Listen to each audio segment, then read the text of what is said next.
हम बात करेंगे लाप्लास ट्रांसफॉर्म के दूसरे पार्ट का।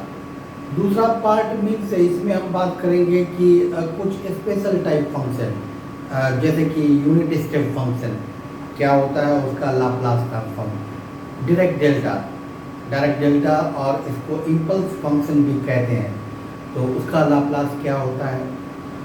और तीसरा कि इसका एप्लीकेशन क्या होता है, मतलब इसके हेल्प से आप डिफरेंशियल इक्वेशन को कैसे सॉल्व करते हो।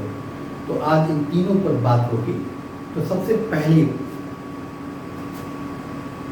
बात हम बात करेंगे यूनिट स्टेप फंक्शन। जैसा कि नाम से पता चला कि यूनिट मतलब वैल्यू 1 होगी, स्टेप फंक्शन, और फंक्शन कैसा होगा, स्टेप होगा।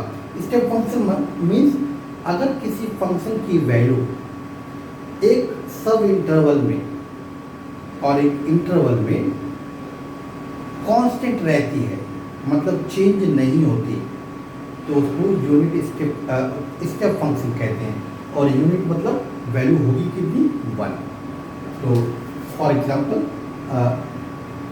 आपको डिफाइन किया जाए कि यूनिट स्टेप फंक्शन डिफाइन कैसे होता है, u t माइनस ए, मतलब a पर ये डिफाइंड है और वैल्यू क्या होगी 1 और 0। 1 कब होगी, जब t a से बड़ा है बराबर, और ये जब t a से छोटा हो। तो अगर हम ग्राफ से समझें तो ये है आपका t और ये है u t माइनस ए। तो इस एक पॉइंट पर के पहले फंक्शन की वैल्यू कितनी होगी, 0। फंक्शन मीन्स ये, इसकी वैल्यू 0 मीन्स ये इस t पर लाई करेगा, t एक्सिस पे, और a के बाद उसकी वैल्यू क्या होगी, 1। तो ये है यूनिट स्टेप फंक्शन का ग्राफ कि a के बाद उसकी वैल्यू हमेशा क्या होगी, 1, और उसके पहले हमेशा वैल्यू क्या होगी, 0। अब हम बात करते हैं कि इसका लाप्लास ट्रांसफॉर्म क्या होगा। तो जैसा कि लाप्लास ट्रांसफॉर्म आप जानते हो कि लाप्लास ट्रांसफॉर्म ऑफ किसी भी फंक्शन का क्या होता है, ये होता है 0 to infinite e to the power minus st into ft, और ft यहाँ क्या है, u t minus a dt। अब u t minus a दो पार्ट में है, a से बड़ा है तो वैल्यू 1, a से छोटा है तो वैल्यू 0। तो आप इंटीग्रल को, डेफिनेट इंटीग्रल को दो पार्ट में ब्रेक कर सकते हो। उसकी प्रॉपर्टी होती है कि आप इसको ब्रेक कर सकते हो 0 to infinite को, 0 से a के लिए e to the power minus st, और इसकी वैल्यू क्या है इस फंक्शन की, 1 और 0। 0 से a के लिए वैल्यू क्या है, 0 प्लस a to infinite, मतलब a से बड़े के लिए वैल्यू क्या है, 1। अब इसका इंटीग्रल निकाल लीजिए। इस इंटीग्रल की वैल्यू हो गई 0, इस इंटीग्रल की वैल्यू हो गई e to the power minus st upon minus s, और लिमिट क्या है, a to infinite। अब जब आप इन्फिनाइट रखोगे तो e to the power minus infinite क्या हो जाएगा, 0 minus lower limit. Lower limit कितना है, अब t के बदले आप a रख दीजिए, तो यह आ जाएगा minus e to the power minus S by S, जो कि फाइनल हुआ e to the power minus S by S. So Laplace of unit step function कितना हुआ, e to the power minus S upon S. यही जानना है आपको। आपके लिए क्या होता है ये इम्पॉर्टेंट है, लेकिन मेनली इसका लाप्लास इतना होता है, e to the power minus S by S. याद रखें कि ये केवल गेट एक्सपीरियंस के लिए है, अदरवाइज इसकी कुछ और प्रॉपर्टियां होती है, हम उसके बारे में डिटेल में डिस्कस करेंगे बाद में। अब हम बात करते हैं दूसरे फंक्शन के लिए जो कि ज़्यादा इम्पॉर्टेंट है, और उस फंक्शन का नाम है यूनिट स्टेप फंक्शन को आप हेविसाइड फंक्शन भी कहते हो। अब हम बात करते हैं दूसरा फंक्शन। दूसरा फंक्शन मीन्स डायरेक्ट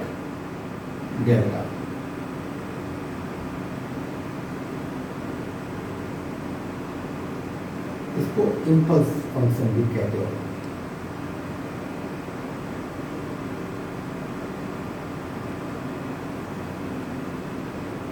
मीन्स अगर कोई बहुत बड़ा फोर्स किसी स्मॉल एरिया पे बहुत छोटे टाइम के लिए लगे तो उस फोर्स को क्या कहते हैं? Impulse force. सेम कॉन्सेप्ट यही है यहाँ पे। डायरेक्ट डेल्टा फंक्शन होता क्या है? आप पहले आप डिफाइन करते हो डेली। डेली क्या होता है? डेल एप्सिलॉन, ये होता है 1/a एप्सिलॉन। अगर t a से बड़ा है और लेस देन है a प्लस एप्सिलॉन से 0 अदरवाइज। अगर इसको ग्राफ से समझें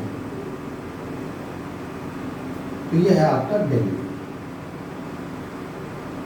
ये आपका t है, तो ये है a और ये है a प्लस एप्सिलॉन।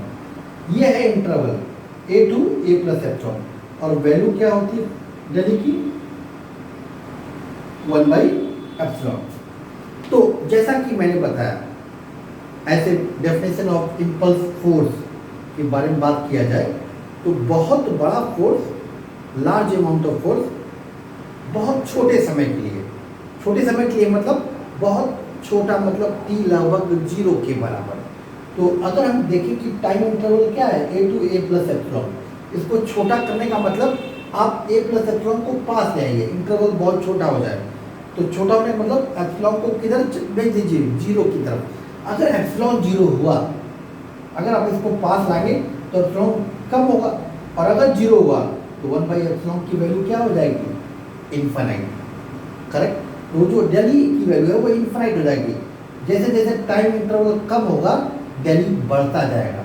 तो इसी को जब आप एप्सिलॉन टेंड्स टू 0 ले लेंगे, इसको डेली को, तो जो फंक्शन आएगा that is called direct delta और इम्पल्स फंक्शन। करेक्ट। उम्मीद है आप समझ लिए होंगे कि क्योंकि इस केस में जब एप्सिलॉन की वैल्यू 0 जाएगी तो डेली की वैल्यू क्या होगी? इनफाइनाइट। तो ये इम्पल्स टाइप का होगा, क्षणिक। इलेक्ट्रिकल में बहुत इंपॉर्टेंट है क्षणिक रिस्पॉन्स, सडनली सब रिस्पॉन्स विल कम। अब हम इसके बारे में लाप्लास के बारे में बात करते हैं कि डेल t माइनस ए क्या होता है। Laplace of del t minus a होता है e to the power minus a. यही आपके लिए इम्पॉर्टेंट है कि डेल t माइनस ए का लाप्लास क्या होता है? e to the power minus a. तो अगर आप जानते रहोगे तो बहुत अच्छे से कर लोगे। अब हम बात करते हैं तीसरे पॉइंट की, डिफरेंशियल इक्वेशन को कैसे सॉल्व किया जाता है लाप्लास से, क्योंकि वो भी बहुत इम्पॉर्टेंट चीज़ है, एक फार्मूला और सॉल्व। हाँ, आपको लाप्लास ट्रांसफॉर्म और उसका इन्वर्स निकालना आना चाहिए। और चूंकि बात कर रहे हैं गेट एस्पिरेंट्स के लिए, तो गेट में जो भी क्वेश्चन पूछा जाएगा वो बहुत लेंथी नहीं होगा। अगर आप सोचते हैं कि बहुत लेंथी, जैसे कि एग्जाम में पूछा जाता है कि 10 मार्क्स का क्वेश्चन, नहीं, वो बहुत छोटा होगा, बहुत आसान सा। आपको सिंपल सा क्वेश्चन दिया जाएगा और आपसे पूछा जाएगा कि इसका सलूशन निकालिए यूजिंग लाप्लास ट्रांसफॉर्म। तो चलिए करते हैं। आपको एक फार्मूला याद रखना पड़ेगा कि Laplace transform of nth derivative. यहाँ y to the power n का मतलब y को n बार डिफरेंशिएट किया गया है, उसका लाप्लास ट्रांसफॉर्म क्या होगा? ये होता है s to the power n y bar minus s to the power n minus 1 y at 0 minus s to the power n minus 2 y dash 0 and so on. तो अगर हम बात करें कि Laplace of y double dash क्या होगा, Laplace of y double dash क्या होगा? n की वैल्यू कितनी है? 2। तो यह आएगा s square y bar minus s y at 0 minus n की वैल्यू 2, तो s 0 और 1 माइनस y डैश 0। ये हो गया Laplace of y double dash. और क्या होगा Laplace of y dash means एक बार डिफरेंशिएट हुआ है तो एन की वैल्यू 1 तो F y bar 0 y at 0। ये Laplace of y double dash है और ये लाप्लास ऑफ वाई डैश है, ये दोनों ही आपके काम आएंगे। अब अगर आपको ये दोनों मालूम है तो कैसे सॉल्व करते हैं उसका 3 स्टेप फॉलो करना है।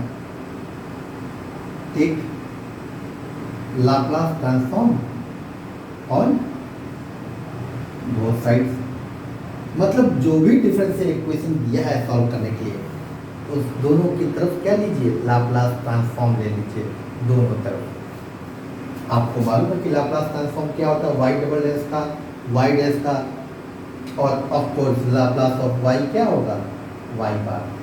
ये y bar means Laplace of y, ये y bar means Laplace of y है। तो पहला काम है कि आप दोनों तरफ लाप्लास ट्रांसफॉर्म लीजिए।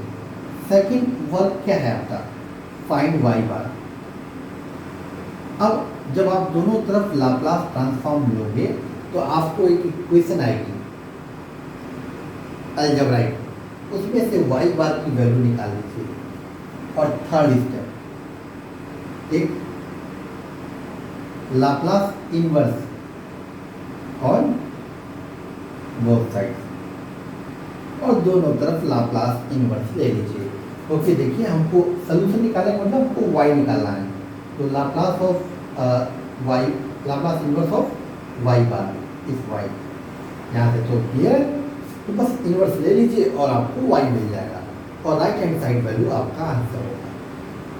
ये हमेशा इनिशियल वैल्यू सॉल्व करने के लिए यूज होगा क्योंकि वाई एट 0 चाहिए और वाई डैश एट 0 चाहिए, दोनों इनिशियल कंडीशन आपके पास होनी चाहिए। अगर नहीं हुआ तो आप कांस्टेंट मान के कर सकते हो। तो चलिए एक क्वेश्चन करते हैं।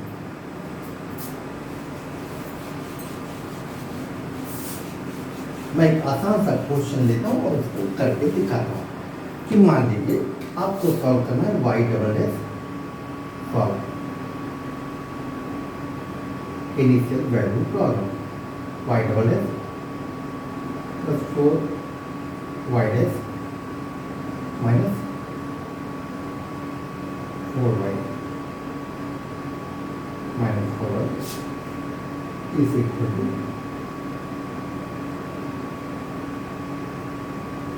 टी। और कंडीशन गिवन है वाई एट 0 0 और y dash at 0 0। For simplicity I have taken both 0, मैंने 0 ले लिया। आप कुछ भी रख लो, सिर्फ कैलकुलेशन में थोड़ा सा अंतर आएगा, प्रोसीजर में बिल्कुल अंतर नहीं आता है। आप इसके बदले टी के बदले साइन टी रखो, कॉस टी रखो, कुछ भी रखो, आप कर सकते हो। डायरेक्ट डेल्टा रखिए, यूनिट स्टेप फंक्शन रखिए, आप कुछ भी रखिए टी के बदले और करिए। तो प्रोसीजर क्या प्रोसीजर आपको मालूम होना चाहिए। Take Laplace transform on both side.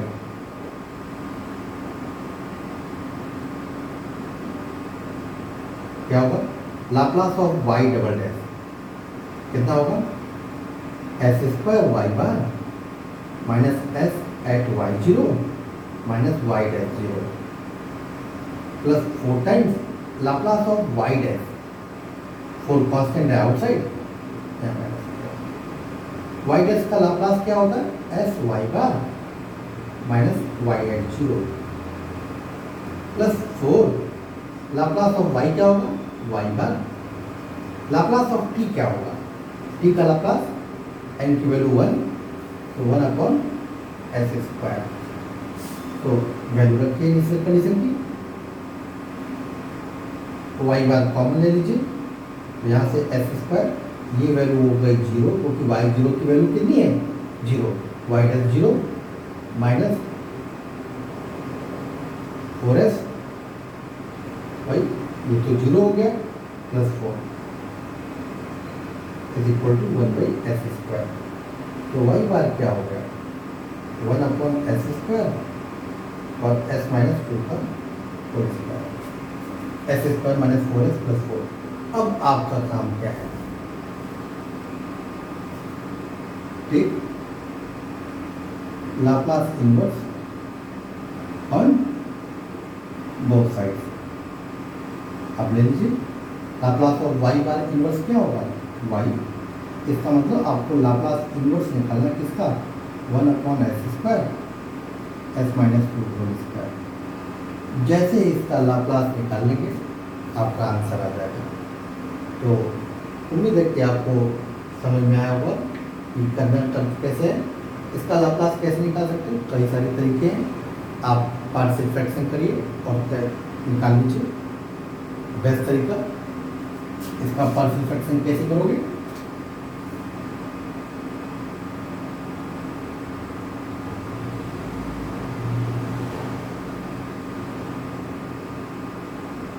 a/s plus b/s² c/s-2 d/s-2 whole square. तो 1 इज इक्वल टू आएगा, इधर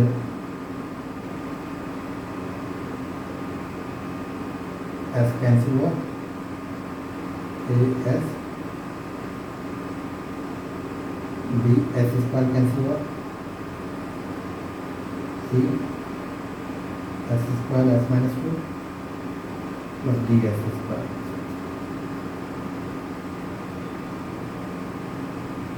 तो 1 हो गया a/s-2 whole square plus b/s-2 whole square plus c/s² s-2 plus d/s²। तो क्या करोगे, लेट s वैल्यू 0। अगर s 0 है तो क्या होगा, ये खत्म, ये खत्म, ये खत्म, केवल b आएगा। तो 1 is equal to b, s की वैल्यू 0 तो -2² 4, तो b की वैल्यू हो गई 1/4। फिर आप ले लो s इज इक्वल टू 2, तो क्या होगा, s2 लोगे तो ये खत्म, ये खत्म, ये खत्म, ये आ जाएगा d की वैल्यू, d इंटू 4, तो d की वैल्यू हो गई 1/4। बाकी अगर निकालना हो मान लो तो कैसे निकालेंगे,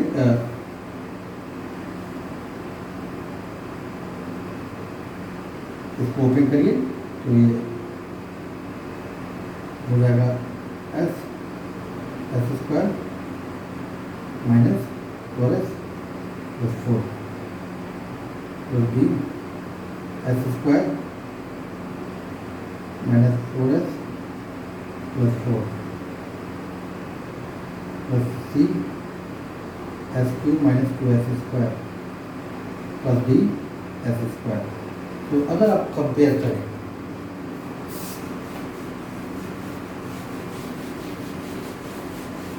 दोनों तरफ पावर्स का, तो s³ का पावर क्या होगा, यहाँ से आपको s³ मिलेगा a, यहाँ पे a plus c, correct, s³ यही आ रहा है। s² का पावर क्या होगा, s² का पावर देखा जाए तो -4a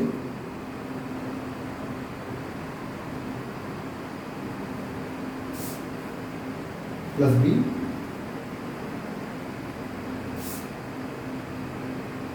-2c plus d। s का पावर क्या होगा, 4a, यहाँ से 4b -4b, यहाँ प्लस कांस्टेंट टर्म क्या होगा, यहाँ आएगा नहीं, 4b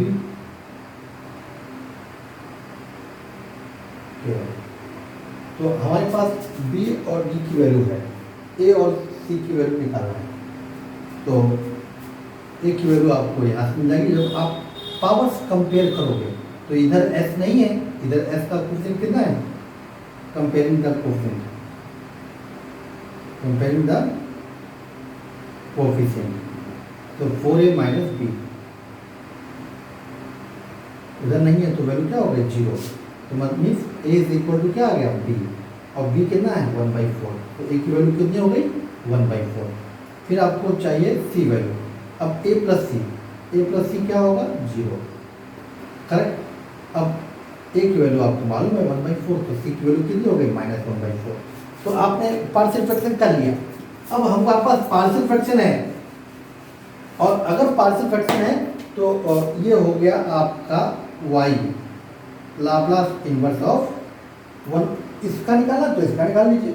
a का वैल्यू कितना है 1/4 s, b का वैल्यू कितना है 1/4 s स्क्वायर, c का वैल्यू कितना है -1/4 s - 2, d का वैल्यू कितना है डी जो है आया नहीं, डी को निकालना पड़ेगा।